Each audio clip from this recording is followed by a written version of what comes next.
This video about lenses will, I hope, help you understand how we talk about lenses, the words we use to describe lenses, to describe their properties, why that's important to understand, how that affects then the stories you tell with your images, how to use the lenses, and then last, a little bit about why they're so expensive and why they're such a great investment for your photography.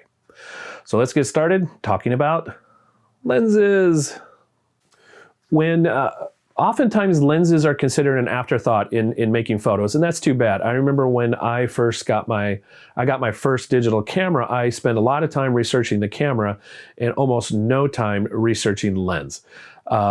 And that was a mistake in that I got the lens that came with the camera, which is called often a kit lens.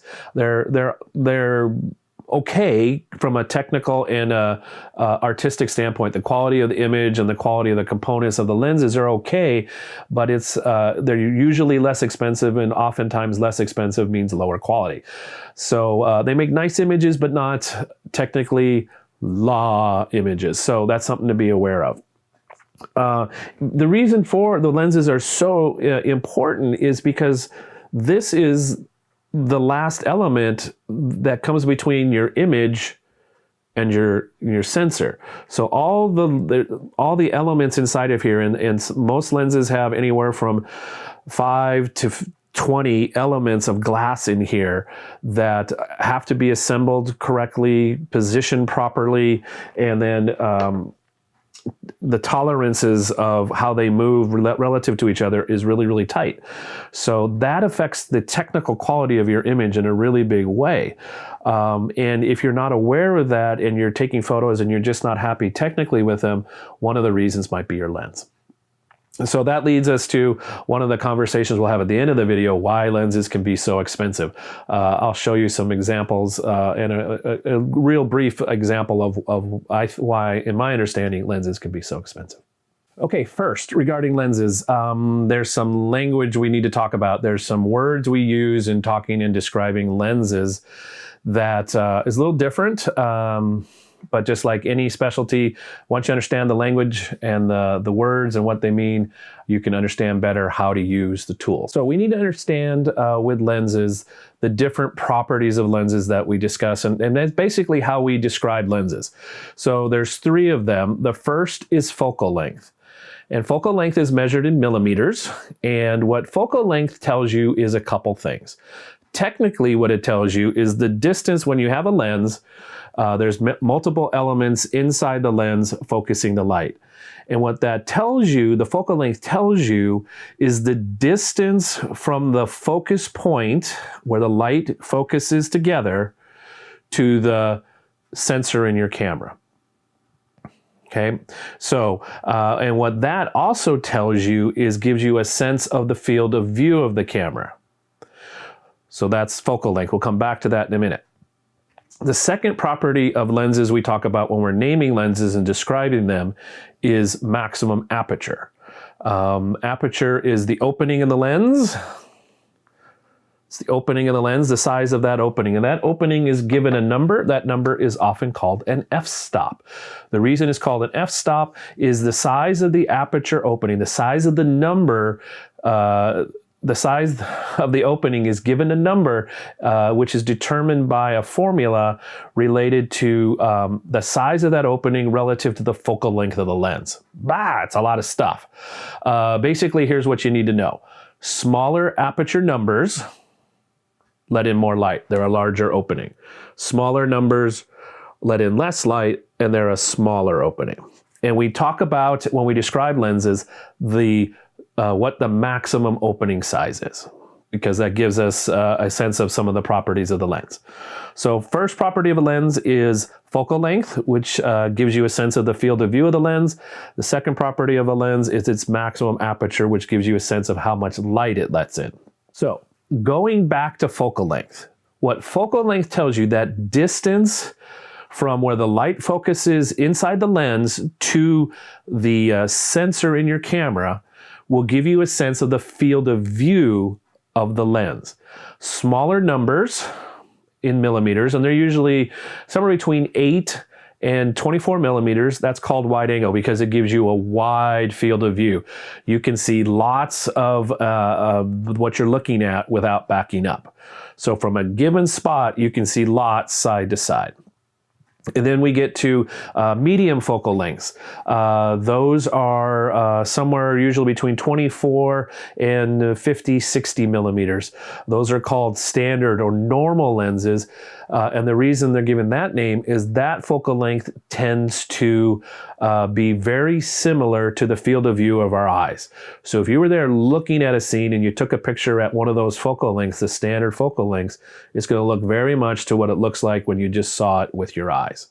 It's good for documentary. It's good for kind of photocopying the scene. It gives you a view that is very much like it looked like when you were there. And then we get to the larger focal lengths, usually 80 millimeters and above, to 300 millimeters is usually the most people will ever encounter. There are 6 and 8 and 1200 millimeter lenses. That's called telephoto. So telephoto lenses let you reach out and stand in one spot and take a picture of the moon that almost fills your frame, and you can see all the craters on the moon. It's where you can safely take a photo of a wild animal from far away, or at a sporting event, you can be on the sideline and take a picture of the activity. So that's telephoto. They each have their storytelling purposes. So now, some lenses are called portrait lenses, some lenses are called landscape lenses, some are called sports lenses. That's just because that's traditionally how they're used. Does that mean you can't, that for a landscape lens, which is usually wide angle, that's all you can take pictures of with it? Of course not. A wide angle lens can do lots and lots of different things besides taking photos of landscapes. Portrait lenses are usually in the standard to short telephoto range. Does that mean you can only take portraits with those? Again, of course not. So the fun thing with lenses, I think, is to use them for non-standard purposes. Again, that starts creating interesting photos. If you're doing an interesting view with a lens, that creates an image that might be unique, rare, and different and hold the attention. So after talking about focal length, now we get into the two basic kinds of lenses. There's prime lenses, which have one focal length. So this is a 35 millimeter f1.4. So the focal length is 35 millimeters. Focal length is 35 millimeters. The maximum aperture is 1.4. So it's a pretty small number. That means this lets in a lot of light. The 35 millimeter means it's pretty close to a standard lens focal length. So it's pretty similar to what, if I'm sitting in a scene and taking a snapshot with my eyes, is what it looked like. So that's what this lens is. It has one focal length. And then there's other kinds of lenses called zoom lenses, which have variable focal lengths. So this zoom lens is an 18 millimeter, so it's wide angle, and then it zooms all the way in between from 18 to 135 millimeters. So it's a short telephoto lens. The maximum aperture is what's called a variable maximum aperture, and this can get confusing. It's a 3.5 aperture when it's at 18 millimeters, and then it varies as you zoom, and the aperture gets smaller as you're zooming, the maximum. And now the maximum aperture when I'm at 135 millimeters is 5.6. That's a pretty common way to make a zoom lens because it's a relatively inexpensive way to build lenses. It's a less expensive than what's called a constant aperture zoom, which means the maximum aperture, largest opening, stays the same across the zoom range. I'll show you an example of that in a minute. So prime lenses, single focal length. If I want to change the field of view, what I see in the photo, if I want to see more, I have to back up. If I want to get closer and have more detail, I need to move closer with my camera and my feet. This kind of lens, I can stay in one spot and have different compositions from wide angle to medium and standard to more telephoto, all from one spot with one lens. So let's talk about advantages of zoom versus prime. What are the advantages of each? So let's start with prime lenses. One of the advantages of prime lenses is they are smaller. There's not as many complex moving elements in here. They tend to be lighter as well. The resulting image also tends to be a little sharper. And the main thing that becomes a major difference with these type of lenses is the maximum aperture tends to be much larger, a smaller number. This is f1.4, remember. 1.4 on this, and this zoom lens, when it's at its widest, is 3.5, and that's a lot less light than 1.4. And then when I zoom it, it's 5.6. So they tend to be less expensive in some ways, although they're very expensive prime lenses. Lighter, smaller, and a little bit sharper in image quality is tiny bit better sometimes. So a zoom lens, the advantage is I don't have to take a lens off if I want to change my perspective from a given spot, which if you're clumsy like me, I have dropped the lens and broken it, and which I will show you later. That means you have less chance of breakage. Also, if you're using a mirrorless camera, especially if there's any rain or environmental dust and snow and such like that, less chance for particles to get on your sensor because you have to take the lens off, and that exposes the sensor to the environment. So that can be nice. This is larger. It's heavier, but it does more in one system. So this is, I'm a zoom guy. Everybody has a preference of, some people like primes and just don't like zooms. 20 years ago, zoom lenses were much inferior, less quality than prime lenses. But the manufacturing of the lens elements has gotten to be computer controlled. So the lens elements themselves and the computer design of this kind of lens then leads to the tolerances and quality becoming much higher in this lens than it was 20, 30, 40 years ago. So most people can't really tell a difference in image quality between a prime lens and a zoom lens. Yeah, at least that's my opinion. So prime lenses and zoom lenses. I like zoom lenses for the money. For me, my experience has been it's a great place to start. Also, then there's less elements to potentially be clumsy with. So that's my opinion on that. I want to talk for a minute about an element of focal length that can be very confusing. Oftentimes you'll hear a phrase, focal length equivalent or focal length conversion or crop factor. And here's what that means. In photography, over the years, a standard kind of developed in referring to focal length so that people kind of had a sense of, is this a wide angle lens? Is this a standard lens? Is it telephoto? And that standard became lenses that were designed to work on 35 millimeter film cameras. 35 millimeter film cameras had a piece of film that measured diagonally 35 millimeters from corner to corner. So a lens that was 14 millimeters on a 35 millimeter piece of film, that would be wide angle, and you knew that. And if you knew it was 25, it was close, it was a less wide angle, more, but still a little wide.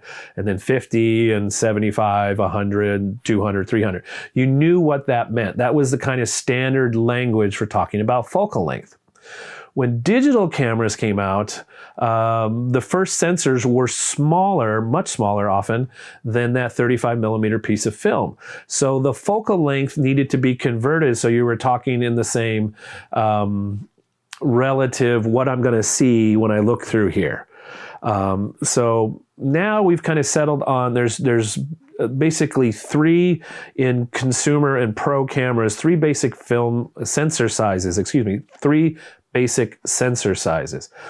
One is called micro four thirds, the second is called APS-C, and the third is called full frame. So the micro four thirds, that crop factor, so if you have a focal length, someone says, I have a 22 millimeter lens on a micro four thirds, you might think, oh, that's kind of wide angle. It's not true, because the size of the sensor on a micro four thirds is half the size of that 35 millimeter piece of film. So that means you need to multiply whatever the focal length is by 2 to get a sense of what the field of view is. So a 22 millimeters on a Micro Four Thirds is actually the standard converted, becomes a 44 millimeter lens, which is not so much wide angle. Now it's kind of standard view. Okay, I know it's complicated, right? So instead of I'm seeing this much through the viewfinder, actually I'm seeing this. So I'm seeing less stuff, and that's called the crop factor. You're bringing the box in smaller because the sensor that it's imaging to is also physically smaller. The back of the lenses are also smaller. They cover a smaller area. So that means the whole physical components of the lenses can be smaller. So when you get to that second sensor size I mentioned, APS-C, that is approximately 50% smaller than the 35 millimeter piece of film. It's 23 millimeters corner to corner. So that means the crop factor of those kind of lenses is about 1.5. And that's the kind of sensor I have in my camera. So this 35 millimeter I mentioned, that is the actual focal length. That doesn't change. That means where the light will focus 35 millimeters away from the camera's sensor. But the field of view of that will be equivalent in a 35 millimeter camera world to 35 times 1.5. What is that? About 47 millimeters. So half is 17, yeah, 53, something like that. Math, sorry. So this lens, even though it measures 35 millimeters, and that is the actual focal length, the field of view is a little smaller than that. It's 50% smaller than that. 25 side to side. Okay, math, sorry. So, and then when you get to cameras that are called full frame, their sensors are the same size, 35 millimeters corner to corner, as the 35 millimeter film. So a 35 millimeter lens on that would have the field of view of a 35 millimeter on a film camera. It's complicated, right? It's complicated. Don't worry too much about it. If you have a question about what that means, please let me know in the comments below and I can help you decipher it a little bit. So that's focal length conversion to crop factor. It's sometimes called the zoom factor, but I don't like that language. It does look like you're a little closer, but you're not really closer. It's just you're seeing less side to side. So that's the crop factor element of lenses and how to understand what you're going to see. Next, I thought I'd talk a little bit about why lenses can be so expensive. When you're talking about lenses, it's pretty common if you're into photography for a little while, you will have more money invested in your lenses than you will in your camera body. And the reason for that is lenses don't change much. Well, there's a number of reasons, but one of the reasons is the technology that goes into lenses doesn't change much over time. The physics of light doesn't change. And the manufacturing quality and tolerances and computer-aided design has gotten really, really good. So a lens will not often change and be upgraded for maybe 10 or 15 years, where a camera body will probably be upgraded every 18 months, or if it's Sony, every 12 months. Every 18 months to 2 years, there'll be a new version of your camera body that technically performs better than the one you currently have in your hands. So lenses last longer. So that's one reason they tend to be a little more expensive, or you will spend more on them because you'll have more of them and keep them over time. And then another reason they can be so expensive is because they're complex to manufacture and the elements that are inside of them are very, very expensive. So I'm going to show here an image of a lens I dropped and broke. It didn't work anymore. So I took it apart and I was amazed at all the stuff that was inside. All the elements inside that make up a lens kind of like this. It was a similar lens to this. It was when I was back shooting Nikons, it was similar to this. It was a zoom lens. So I took it apart and got to see all the elements inside. And what amazed me most when I was taking it apart was how many tiny screws there were. I think there were between 30 and 40 screws, maybe more. And I didn't take all of them off, but just to disassemble it enough to break it into individual components without taking off some of the other parts. Lots of little teeny tiny screws. These are all, I believe, hand assembled. Those little tiny screws are too small to be robot driven and manufactured, so they must be hand assembled. Now, the individual components are probably produced on an assembly line, but the final lens is put together by people with hands. And that's time consuming, tedious, and very, very specialized. So as you can imagine, that's a big part of the cost. Another big part of the cost is the optical glass that is inside of these is very, very expensive. There's many elements in this. I believe this lens has about 20 different glass elements, different shapes, sizes, concavities and convexities to make the image. And you can see there's a little bit of a coating on the front, which is also researched and expensive. And then there's all the elements inside to make this work. So that's expensive. There's a motor in here to do autofocus. There is a bunch of computer chips. There's a little thin circuit board that talks to the autofocus and metering system in the camera. So there's a lot going on in here. Quite a bit. So that's why there's just to begin with, they're relatively expensive. If you go buy a lens, you're not going to buy one probably for $50. Add a zero sometimes, and that's a pretty good lens. Lenses can cost easily thousands and thousands of dollars. So that's a big element why. Another reason why lenses are expensive is because of physics. I have two lenses here, two zoom lenses.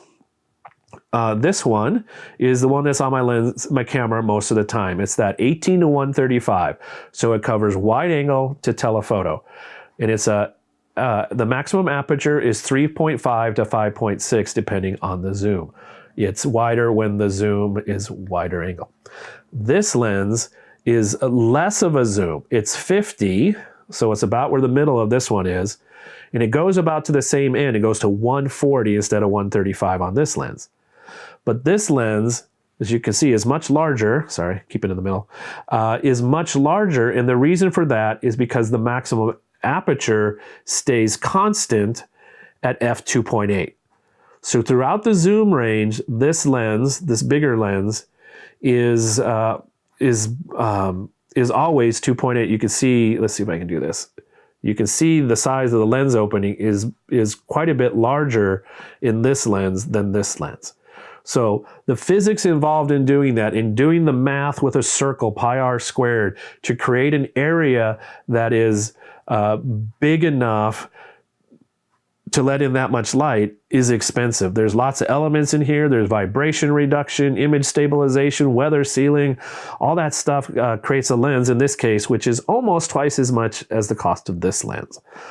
Image quality is amazing in this lens. I really, really like this lens, but as you can see, it's really large. So when I travel, I don't take this lens. When I do weddings, I do, but not when I'm traveling. It's quite a bit heavier and quite a bit larger. So that's one reason lenses can become quite expensive, especially if you get to these lenses which are called fast lenses.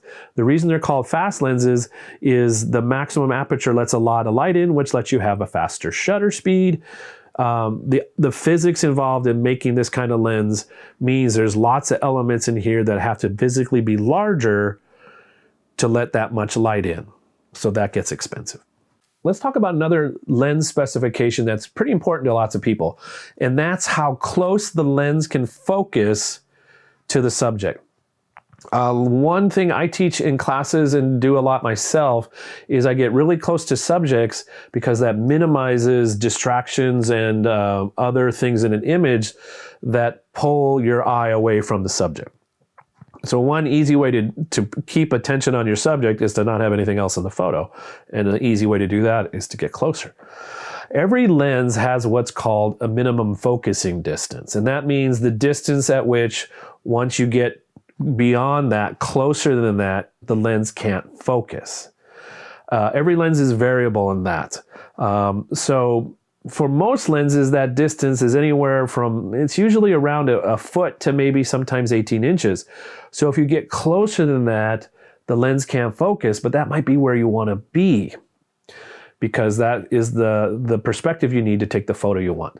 So there are lenses that are designed to focus very closely, and they're called macro lenses.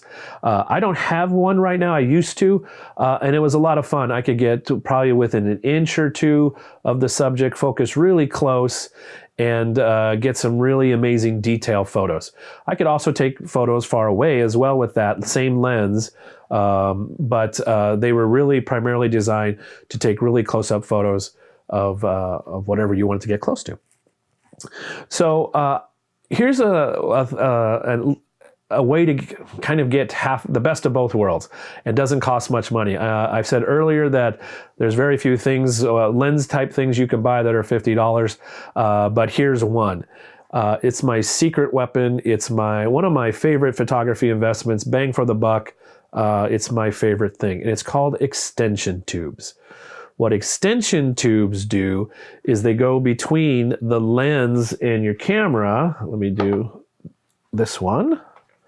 So I would connect it to my camera, and then I would put this on here, and then now this is between the camera body and the lens. And here's what that does. Now my minimum focusing distance is shorter. I can get a lot closer.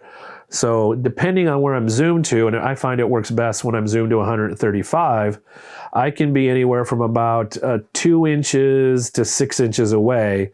So all my subjects now become very large and fill the frame, and I get great detail. And these cost anywhere from about $30 to $40 to maybe $100 or more if you get the manufacturer's version. I know the Fuji version of this is about $120. The ones I have here is from a company called Velo, and I believe it was $60. These are metal, the ones I have. They do still need to have the connection so the lens can autofocus. So there's a little cost in here. If you do get these, get a metal one, not plastic. You can stack them. So the more you have here, there's 2 here. The more you have, the more that distance is, the closer the focal focus distance will become, the minimum focusing distance. I found, again, for me, the 2 of them work well together. Every once in a while, I'll take the smaller one off just because I'm so close. They're fun to play with, not a huge investment. Extension tubes, and you can wear them like a ring if you want. So another important element with lenses to consider which lens to use or which focal length to use if you have a zoom lens is how it tells the story. Here's some general characteristics of lenses to be aware of that will impact your storytelling.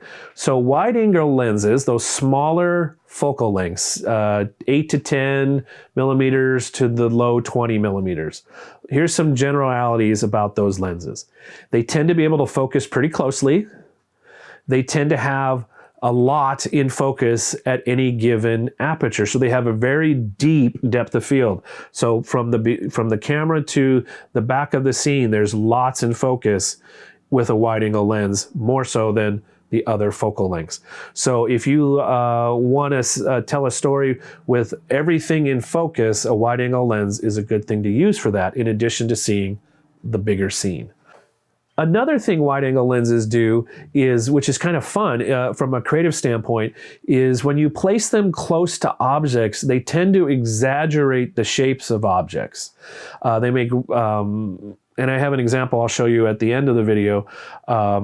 They tend to make, like if you put a wide angle lens up close to someone's face, they tend to make the head look kind of like a clown head, like a balloon head. They exaggerate shapes. Any straight lines at the edge of a wide angle frame will tend to be curved. It's kind of like a funhouse mirror. So that can be used creatively in your storytelling, in addition to having more in focus, as well as showing a wider scene. A standard focal length lens will tend to have the minimum exaggerations. It'll very much mimic the way our eyes see things. So the relationships of distance between objects will look similar to what they really look like when we look at them with our eyes. So they tend to be really great for documentary. It's called a normal lens for a reason. It's normal, it's average, it's accurate, it's what it looked like. In my experience and opinion, they tend to have the least storytelling. They have the least interpretation into an image. The lens is just going to do what was there. It's not going to add or take away anything. It's going to be pretty reflective of what was actually happening in a standard lens. And then finally, in telephoto lenses, the longer focal lengths. Those lenses will tend to have shallower depth of fields at any given aperture. So if, like in the image you see here on the video, it's at a kind of a medium focal length at aperture 2.8. So the background behind me is a little bit blurrier. If I had done this with a wide angle lens, everything would be in focus, but I was intentional and I just want this a little blurry back here. I don't want it in focus, so you focus here on me. So telephoto lenses will help create separation between your subject and the rest of the objects in the photo by, if you choose, using a focal length that will blur the foreground and background relative to where your subject is. Another thing that telephoto lenses do is it tends to visually compress the image. So distances look less. They look like they're closer together than they are in reality. So again, from a storytelling perspective, that can create an extra sense of intimacy in your images. So as you're choosing a focal length to use or a lens that has the focal length you want, that's something to consider. What's depth of field that you want to use in your image, and then relationship between objects. Is it exaggerated, accurate, or shortened? And then how it renders the shapes as far as reality versus some kind of distortion. It's all part of your story, and you get to choose what you want to use. Next, I would like to show you a sequence of images that illustrate how focal length changes the appearance of what's in focus, as well as the subject shape and relationship to the objects around it. So I'm going to show you a sequence of photos featuring my wife, Debbie. She was kind enough to step outside and let me do this with her. So this first image is at focal length of 135 millimeters. So this is a telephoto. I'm standing about 5-6 feet away from her. And what I'm going to do in this sequence of photos is keep her head approximately the same size in all the images. And in order to do that, as I go from the telephoto to wide angle, I'm going to get closer to Debbie. So here's 135 millimeters. Look at the leaves in the background, the objects way behind her, and then the proportions of the elements of her face: cheeks, nose, eyes, chins, and so on. So. And then let's go to 93 millimeters. So here we are, a little less telephoto, so I'm a little closer. It's pretty similar to that very first photo. We'll skip ahead to 70 millimeters. Again, relatively similar. Now we're including a little bit more of the background. You're seeing more detail in the background. Now you can kind of see the fence. There's an element of red behind her that's a little sharper in focus. You'll notice that the background elements will become a little sharper in focus as we get more to the wide angle lens. Here's 50 millimeters. Again, her face looking still pretty similar. The background is the thing I'm mostly seeing is kind of changing as far as what's in focus. 35 millimeters up next here. I'm pretty close to Debbie. I'm probably about 2 feet away. Now her head is starting to change shape relative to the rest of her, and we get lots and lots of different perspective on the background. You're seeing a different part of the fence, of our neighbor's yard, and so on. So it's really starting to kind of distort her face when I'm this close. We're going to go to 23 millimeters, and we're going to get lots more distortion, and we'll end up here at 18 millimeters. I mean, that's not what Debbie's head looks like. So if you ever wondered when you take a picture with your cell phone of someone and the phone's pretty close to their face and wonder why their head looks like a balloon, this is why. Wide angle lenses tend to distort shapes. Things that are round become even rounder. So again, that's part of your story. Be aware of how your lens is going to behave when you put it in a given situation. Also here in this last photo, we've got lots more in the background, starting to see the numbers of our address, and the background's not as blurry. There's just more elements in it too, so it's busier. go back to the very first photo, the telephoto one, and it's simpler as a portrait headshot. If I stayed at the same distance as this photo with the other ones, you wouldn't see the distortion, but you would see more of the background, more vertically and horizontally. So again, story, be aware of what you're doing so that and the tools you're using to tell the story you want, be intentional to use the correct tool, or maybe the totally incorrect tool. Create something new and different and interesting that holds our attention. But the more you know about how focal length tends to treat objects at a given distance, the more you can have control over the final image you create to tell the story you're hoping to tell. So in relation to lenses and talking about focal length and maximum aperture, I thought I'd show you on this older film lens how that works, how aperture actually works. So with this lens, this is the maximum aperture, it's f2. And then as I click, you'll see the aperture, the opening gets smaller. So that's the variable aperture that's in this lens and most lenses. So you can see the opening gets very small. That's f22, so that's a pretty small opening. There we go, it's easier to see. That's a pretty small opening, doesn't let a lot of light in. But then I can make the opening larger to let in more light. And again, to the maximum there at f2.0. So I hope this video about lenses has been helpful. Lenses are a great investment. They are probably the single most important element in adding quality and mood to your image, even in some cases more so than your camera body and the sensor that's inside of that. So they're a great investment. They're something that will last you forever, and the more variety you have, the more options you have with storytelling. Again, I hope that's helpful. If you have any questions or comments, please feel free to leave those below. I look forward to hearing from you and sharing some more photography talk later on. Thanks, and have a good day.